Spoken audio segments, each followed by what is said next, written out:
This is episode 46 of the Home and Family Culture Podcast. I'm Jody Chafee, and this episode is my season wrap-up and conclusion of all the things that I've learned from this season. Welcome to the Home and Family Culture Podcast, where I discuss how families can discover and design their collective vision, values, beliefs, and traditions that influence their family culture. In this podcast, I interview experts who offer tips and tools to inspire families in this process of developing their family culture, and also successful individuals whose success was influenced by their family culture growing up.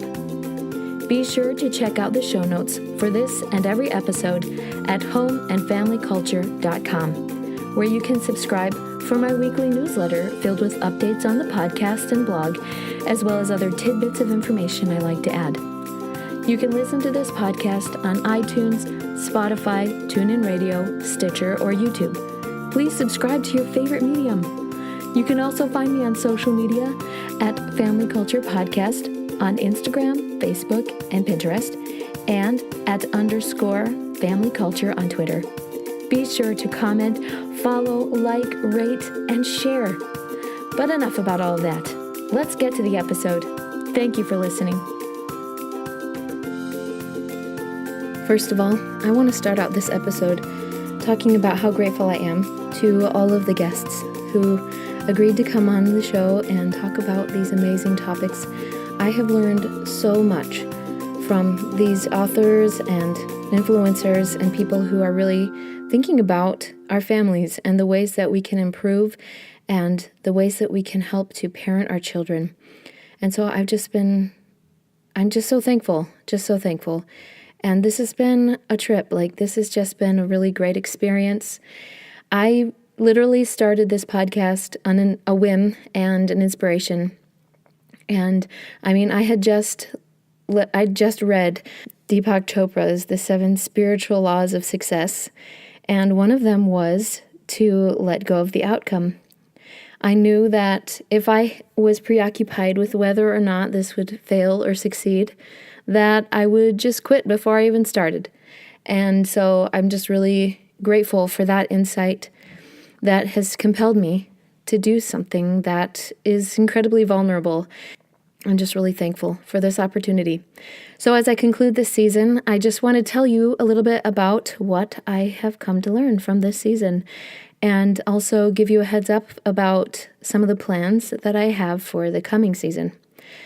So first of all, one of the things that I have come to learn about family culture is that when I started out, I thought that family culture was just about our habits and values, and that it was just a matter of planning or a matter of just talking about the things that we do as a family. But it's so much more than that, because it's about our attitudes and our practices, and it's about what we do to defend our families. Because having a family culture implies that, or having an intentional family culture implies being intentional. It implies that you want to do something different than what is already going on in the world around you, or even in your family at the moment. That you want to examine what's going on in your family and pick out the things that work for you, or the things that you stand for and want to represent, and then try to break the habits of the things that you don't want in your family. And then maybe even cultivate new habits, new attitudes, new values and characteristics. And that's not an easy task. And so that's another reason why I'm really grateful for this podcast, because I've been learning from these mentors. And that's exactly what I hope to be giving you, is that these people are our mentors, and the things that they say, the advice that they give, and the resources that they're creating and curating, these are things that will serve our families to help us to develop better habits and to cultivate our vision and our values and our habits and our traditions and our stories. And this is what family culture is all about. The first thing that I've learned that is so important is having a vision. Because if you can see it, if you can visualize it, if you can dream it, then it can be obtained. And that's what I hope to accomplish. When I've been talking about why I thought about family culture at all in the first place is if you subscribe to my email list, you can get my story a little bit more. But, my family, we're good. Like, we're pretty good. We thought we were really good. We were doing all the things that we thought we were supposed to do in order to be a successful family or to be successful in general. And after years of struggling with depression and debt and not finding our purpose, but relying on our education or our degrees or even credentials to expect that was what was going to help us and carry us through, is pointless. It's not enough. And I mean, that sounds kind of rough, but in our culture today at large, it's just not enough.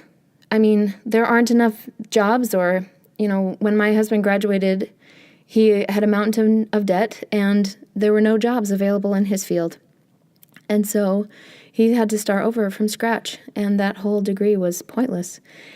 And so that's one aspect of the things that we've been doing. And also we've been trying to be intentional about our family and our kids' education and things like that, especially after seeing that you can't just coast. You can't just expect that just following the worldly script is going to be enough. Okay, like I just read this quote recently by Napoleon Hill. It says, "It's hard to say which would be more discouraging, drifting from job to job because you're always the first to be laid off, or laboring in monotonous obscurity at the same job. The first results from not doing what you are told to do. The second from doing only what you are told to do. You can get by for a time following either approach, but you will never get ahead. Personal initiative is more important in today's enlightened, high-tech workplace than it was during the industrial age, when the ability to follow orders was a critical skill. As technology makes many supervisory functions obsolete, every one of us is expected to do more with less." Let me repeat that. Every one of us is expected to do more with less. Determine what needs to be done and do it. Don't wait to be told. Knowing your company and your job so well that you can anticipate what needs to be done, then do it. Stop explaining and start doing. So that applies to our work and our vocations, but this has application in so many aspects of life.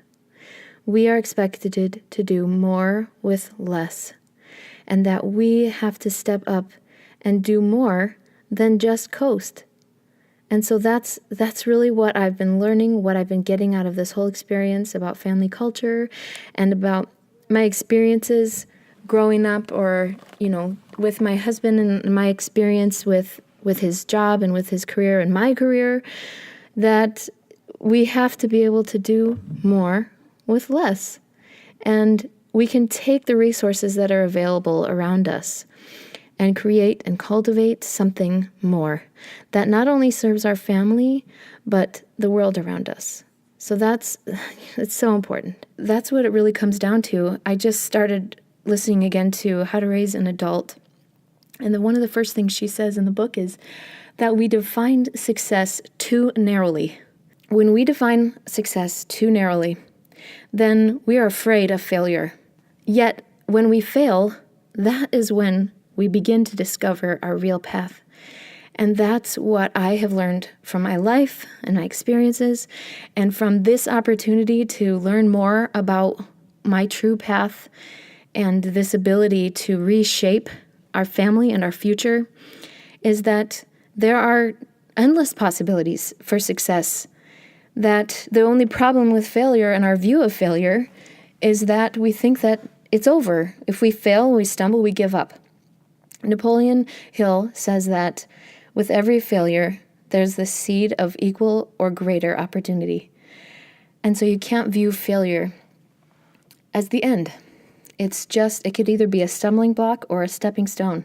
But the only way to get out of coasting or drifting, as Napoleon Hill would say, is to get up, step over that stumbling block, and use it as a catalyst for your success. And so that is really what I've really come to learn from my study and from talking to people about this topic, is that we have to be intentional, and that each day as parents we may struggle and we may regret things from our lives or from our parenting or whatever, but we just have to get up and try again and learn from our mistakes. And that's so important. So going back to this idea about having a vision, being able to sit down alone at first and to visualize what you want out of your life, what you want what you want your family to look like, and to get really clear on that vision. Because the world, there's a lot of white noise.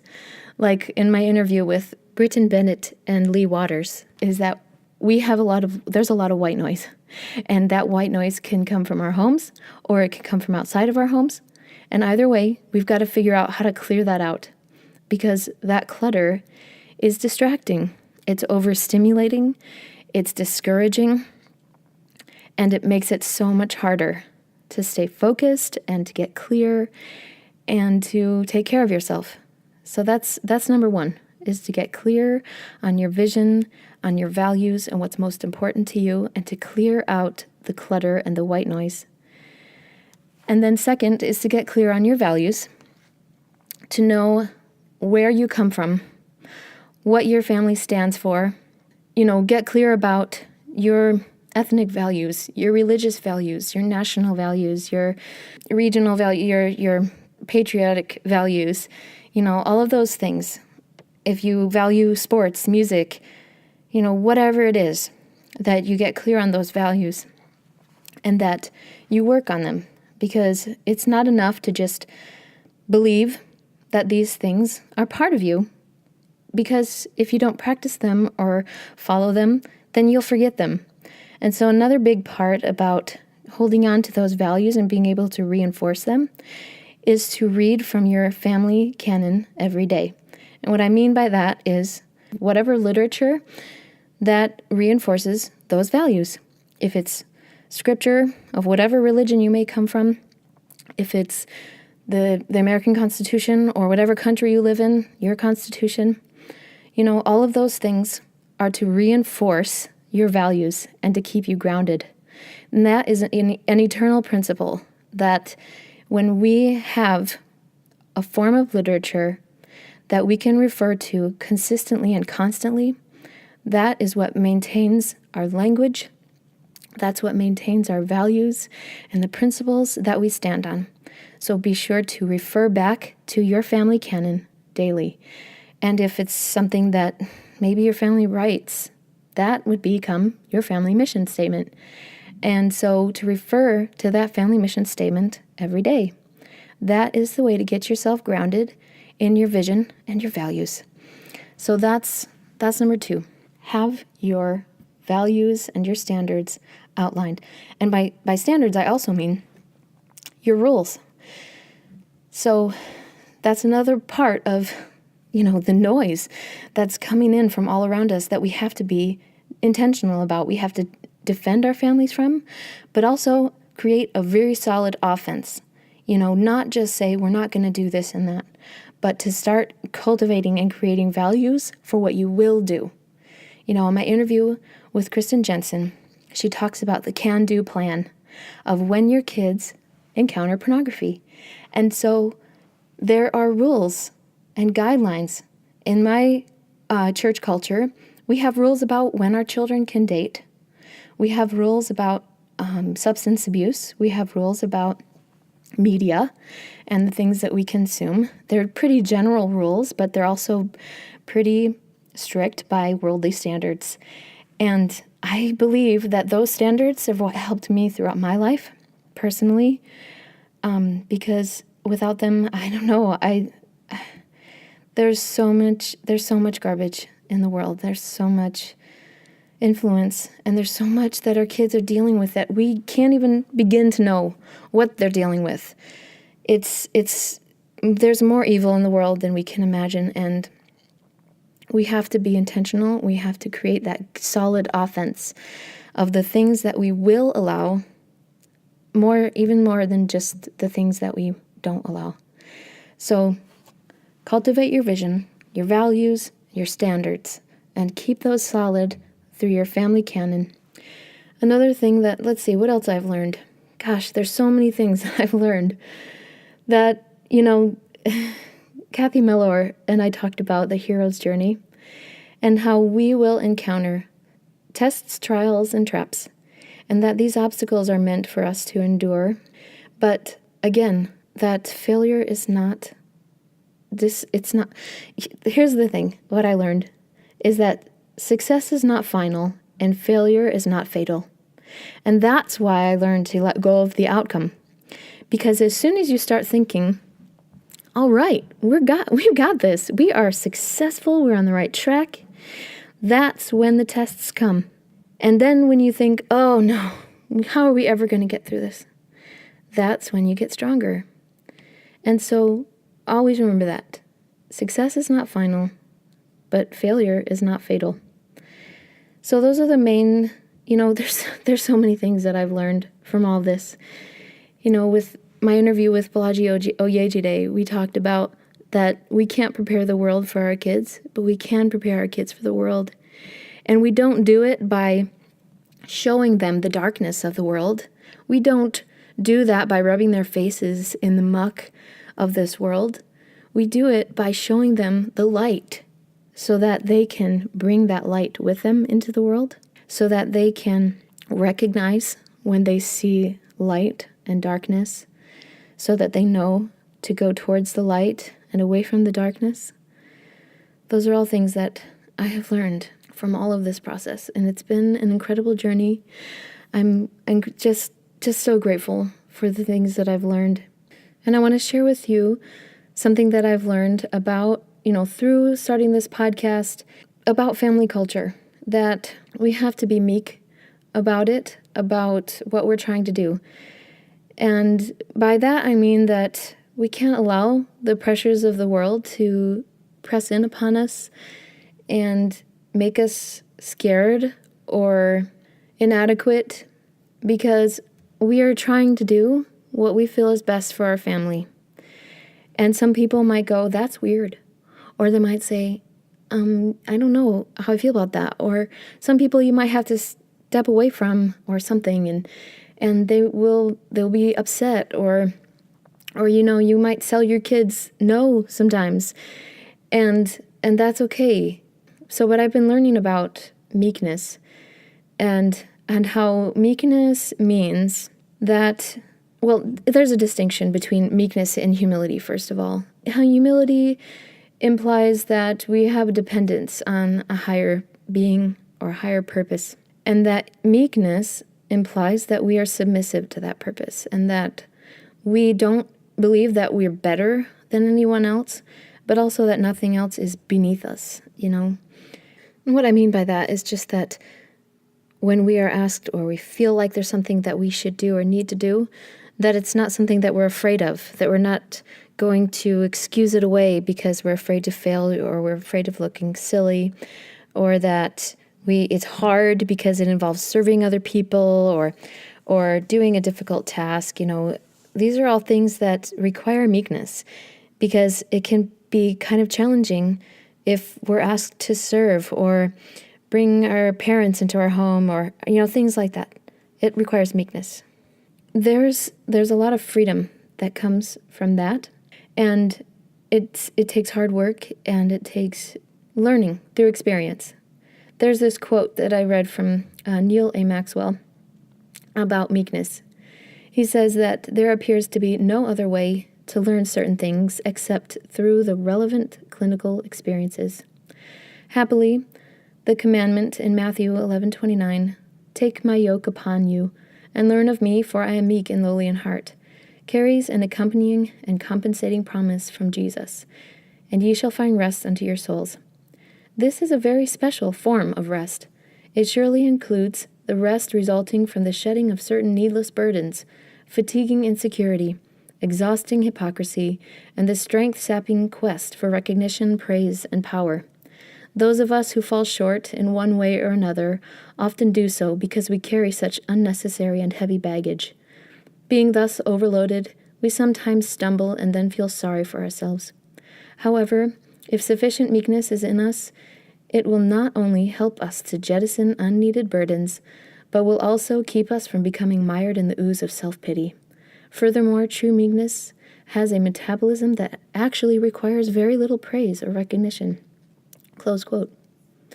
I really love that sentiment because, we are never going to be perfect. But when we allow insecurities or hypocrisy or this quest for recognition or power or whatever to weigh us down, that's exhausting. It's just exhausting. And so that's something that I'm trying to help, is to just be confident. Just believe in yourself and believe in your capacity as a parent. Believe that what you're trying to do is going to make a difference, not only in your family, but in the world around your family. And that if enough families are self-confident and intentional about their family culture and teaching such characteristics as meekness and empathy and compassion and mindfulness, all of these things are so important in order to be unified as a people. So those are the things that I've learned and some of the things that have stood out to me throughout my studies.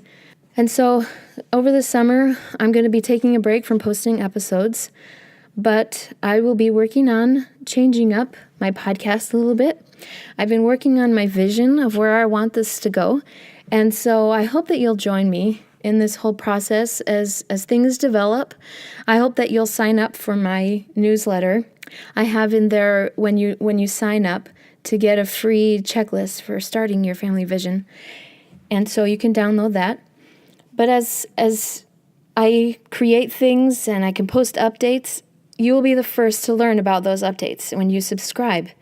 And so what I'm trying to do is I'm working on revamping my brand a little bit and creating some more themes around the podcast episodes each month, and trying to create more content for you to be able to actually apply a lot of these things that we're learning together in this whole process of developing our family culture. That each episode has been so powerful, and I don't want you to just walk away from it and go, that was cool, that was fun. But I want you to be able to have something to take with you, to take away from this episode, so that you can work with it and apply it and remember it. And so that's something that I'm going to be working on over the summer is creating more of that value for you, so that you can get more out of all of this. And working on getting some more, high-profile guests. And I've had some great high-profile guests, don't get me wrong. I'm really, really grateful for these guests that I've had, and I want to keep them coming. I want to keep these great authors and influencers and homeschoolers and, all these people who are creating value for our families. I really want to bring more and more of that for you guys, and perhaps create workshops. And there's just so many possibilities. And so I do hope that you'll subscribe so that you can get those updates first. So over the summer, I'll be working on those things. I focus my attention on Instagram, but periodically I do post articles and websites on my Facebook page. Both of those are at Family Culture Podcast. So if you do facebook.com/Family Culture Podcast or Instagram.com/Family Culture Podcast. And so I will be posting on those regularly, and everything goes to my Twitter account. So if you're on Twitter, it's @_Family Culture, which I said in the introduction. But I really appreciate you following me. If you don't mind taking a minute, if you are listening on iTunes, you go into if you're listening on your phone, you go into this podcast, so you click on the icon, and you scroll down, and it will say ratings and reviews. And you just click on ratings and reviews. And if you don't mind just taking a minute and reviewing this podcast, just typing out a review of the things that you've learned, I would really love to hear about what you've learned and what you'd like to get out of this podcast, or what you have gotten out of this podcast, preferably. I hope that you have gotten as much out of this as I have, and that you've been able to apply and ponder on these things. And so I would really greatly appreciate if you would take the time to, click on those on iTunes. And if you're listening on your computer, then you can click on iTunes, and again, ratings and reviews. I think there's 3 dots up in the corner. You click on that and scroll down because it says view this in iTunes, and then you click on ratings and reviews, and you just type up something quick and easy. It's nothing fancy. I just really appreciate the support. I really appreciate knowing that you're learning and getting, great information from all of this. So thank you. Thank you for listening. Thank you for being part of this journey that I'm on. It has been a wild ride, and I'm really excited about what the future may bring and, the ways that this has been saving my family. I'll be honest with you that, sometimes even up to the minute that I am supposed to do an interview, I'm having a rough day and I'm just struggling. But I know that I've got this interview coming up, so I spruce myself up for a minute and I shake it off and I get in front of this microphone and I talk to these amazing people and I feel 1,000 times better. I know that this whole experience has saved me personally because of what I've been learning, the people that I've been able to meet, and the interactions that I've had with them. And ultimately, I want this to save my own family because I want to take these principles and apply them to serve my family. And so I hope along this way, the way that we go along with this, that it saves your family too. That we learn how to be intentional, that we learn how to create a solid offense for protecting our family, and that we get clear on those boundaries and clear on our visions and values, and that we filter out the things of this world that don't serve our families, because it's just so much harder. I read this article about strategic quitting that I thought was interesting, and that it's really about an opportunity cost. If you're spending your time doing something that's not really of value, then you're ultimately giving up something that is of value. And so you've got to weigh out those opportunity costs and do the things that matter the most. I will leave you with that. And just again, say thank you. Thank you from the bottom of my heart. Please go and follow me on Instagram and on Facebook and on Twitter. And subscribe to my newsletter at familyculturepodcast.com. Thank you.